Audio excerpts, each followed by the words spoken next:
Hey, TikTok. Ready to celebrate May Day with a refreshing punch that screams party? Let's whip up some May Day cup punch. Grab a large punch bowl and let's kick things off. Add 1 can of frozen pink lemonade, 1 can of frozen strawberry punch, and 1 can of frozen orange juice.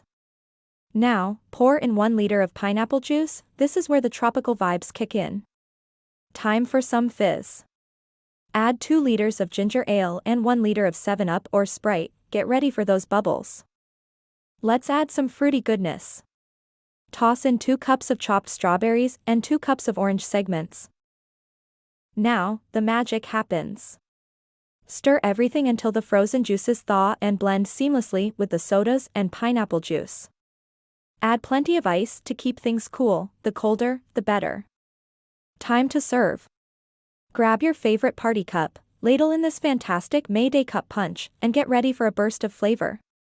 Bonus tip, garnish with a slice of lemon or a few more strawberries for that extra wow factor.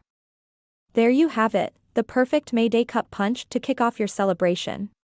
Share this recipe with your friends and let the festivities begin. Cheers to good times.